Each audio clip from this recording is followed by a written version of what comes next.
Hello, everyone. My name is Manjinder Kaur. We are here today at the San Joaquin Delta College Black Student Conference. We are going to have a great performance by the very young, beloved sisters and a keynote speaker, George Fraser, a motivational speaker.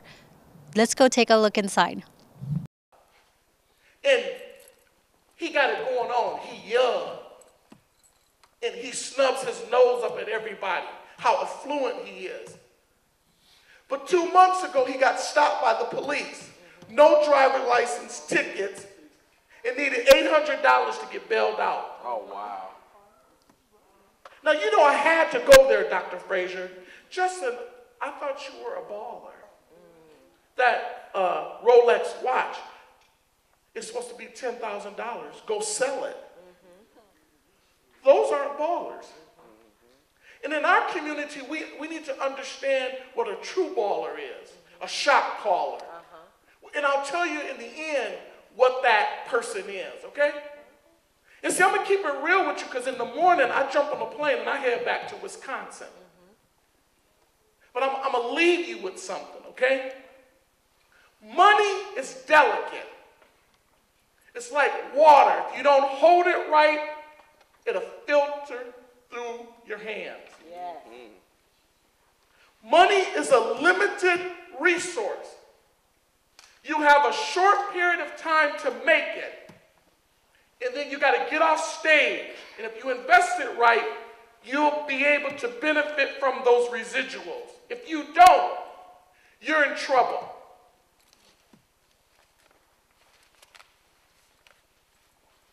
There's a book, Pastor, I want you to get.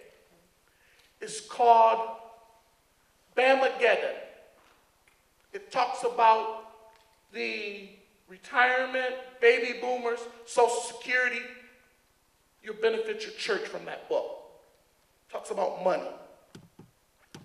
And so let me begin by saying I'm not going to spend 30 minutes on telling you to create a budget because you won't do it.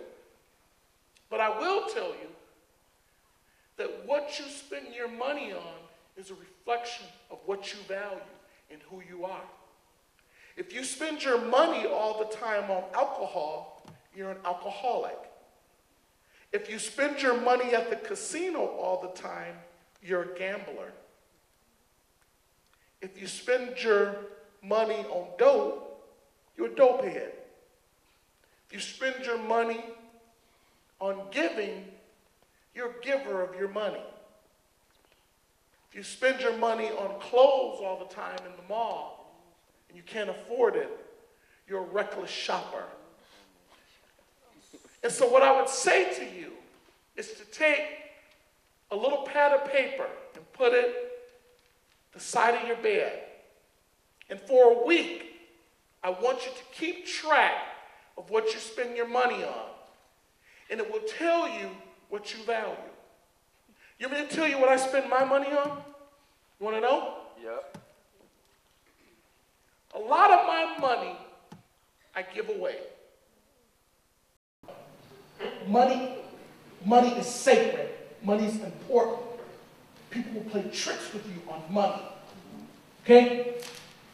If you're bottomed up on that loan, meaning if you owe 100,000 and only sells for 80, you still owe 20,000 and the bank can come after you for that in the property taxes. When you went in foreclosure, who now owns the home? They wind up. Who is they? The bankers Okay. actually auctioned it off. Okay, they auctioned it off. They got some proceeds from it. Is there a balance still left over? No, there wasn't a balance it wasn't a balance left over. So the house garnered enough money to pay it off. Yes. They So- sold it to somebody else. Somebody else bought it off or whatever, and then we were left with $15,000. That means you owed more than it was worth. The 15,000 is what you owe them. So it was a foreclosure, it wasn't bankruptcy, right? Okay. When you said that your credit is bad now, are there other things that's on there? Yes. Okay. There's another. Talk to me afterwards. I want to be very gentle about bankruptcy because bankruptcy is not for everyone. Okay? One more question. See me afterwards. Is there real quick. You'll be the last one. I'll make my remarks. And please don't bombard me. When establishing your business, hi, I'm Faye. When establishing your business, is it better to use your personal information or to establish a tax identification number for your company? You've been hanging around someone when they say a tax identification number, you're talking about a business. But the person who's telling you that, they're not giving you the full details. It's not a tax identification number. It's the type of business that you have, like a limited liability corporation, a partnership, a non-for-profit. Now let me ask you this. Do you own a home? No. Do you own a car? No. Let's say you own a car, okay? And a home. And you have a business. And you have a business delivering things. And let's say that it was a partnership. And you hit me. And I sued you for $250,000. And your business is only worth $100,000. Guess where the other $150,000 is coming from? Your personal things, your home and your car. But if you're a limited liability corporation, where does it stop? At the corporation. At the corporation. Did you get your answer? Thank you. Let me ask you this, okay? Because I was accused of this last night, but I don't think people really understood what I'm saying. Hear me very carefully, Dr. White.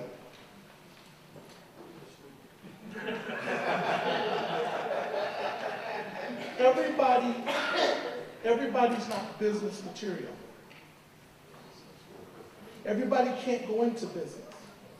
And if you're financially struggling now, you don't have the capital to go in business. And so this isn't the right time to go in business. I want a business. I want to own a bar and a restaurant. But there's a proper timing for it. I also want to write a book.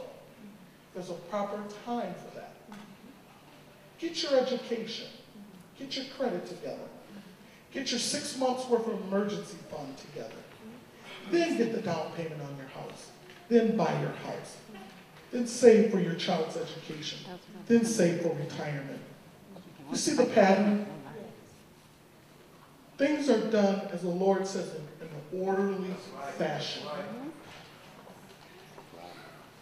Did I answer your question? Yes, you did. Let me close by saying, it's wonderful to be able to stand before my people and to talk to them about something so important. It makes me feel good. You didn't see arrogance, you saw confidence. But what else you saw is you saw a person who went through some experiences, who overcame those experiences, and who's willing to share those experiences with you. Relationships and friendships are important. And as I walked to the stage, they said I had a PhD. They said I had an MBA. They said I had a finance degree. They said I was a realtor. But they didn't tell you was I flunked the 7th grade. And I graduated high school with a 1.6. And I only got a 7 on the ACT. Okay? Let me close by telling you why I like money. Are they ready? Get ready.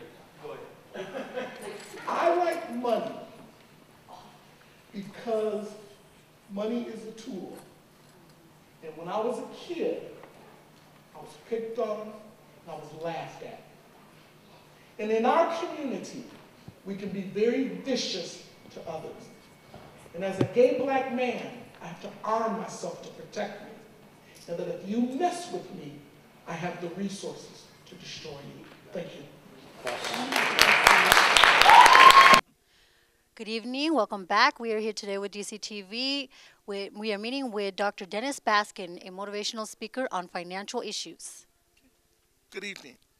It is great to have you here today, Dr. Baskin. Explain some of the issues that you discussed or you went over in the meeting. Okay. Today during the presentation, I talked about financial literacy, basic budgeting, protection of insurance, credit, discuss very much in detail the importance of credit, what credit is, a credit score, the different categories of credit, the different credit bureaus. We talked about taxes and a number of other things to sustain people in their communities as it relates to financial excellence. That's great. So what motivated you to become a speaker?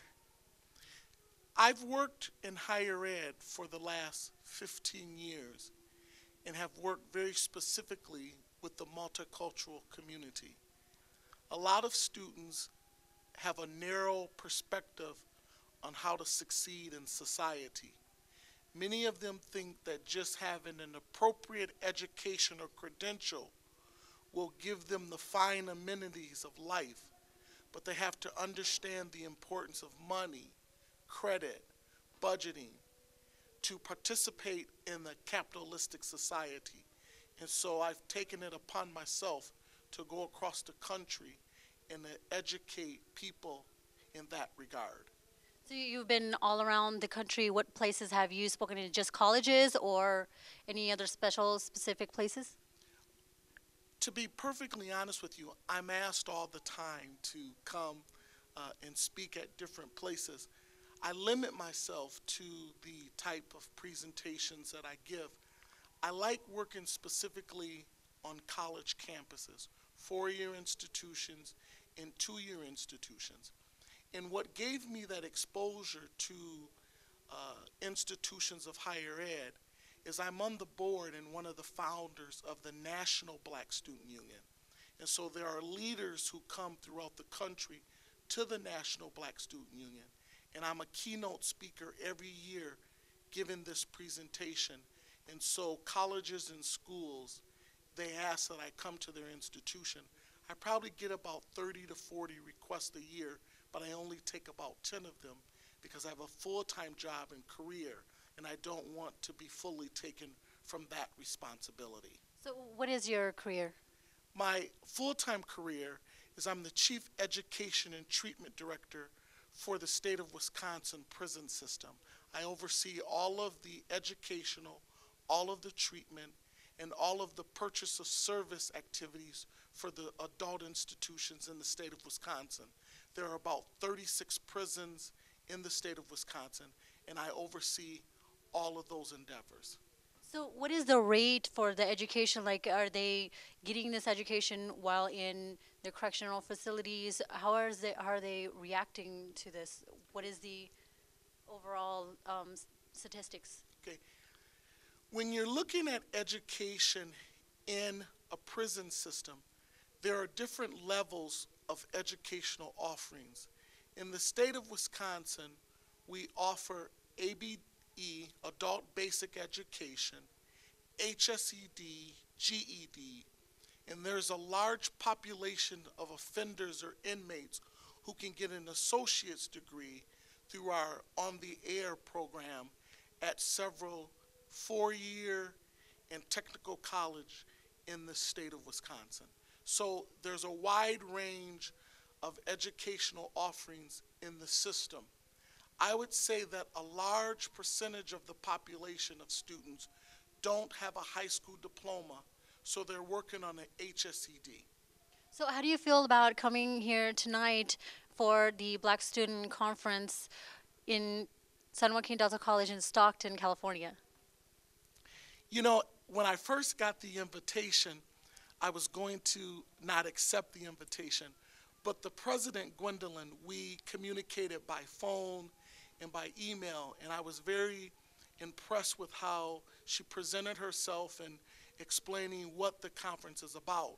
Now that I'm here, I've had an extraordinary time meeting with the student leaders, working and having a good discussion with the co-advisor. I spent a couple hours with their advisor, Marvin Jackson. We had a good conversation, talked about how great the institution is, the great things that the Black Student Union is doing.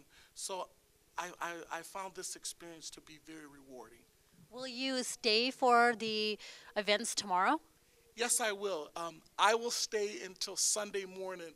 And in fact, in talking with Marvin, I think I'm going to fly back here next month. Oh, that's awesome. On a vacation or actually speaking? Vacation. That's great. Single, no children. Okay. And so I've done my education, which has afforded me somewhat of an impressive financial lifestyle. So I'm looking forward to come back to the California area to enjoy myself again. Well, that's great. You'll be here for the start of the summer.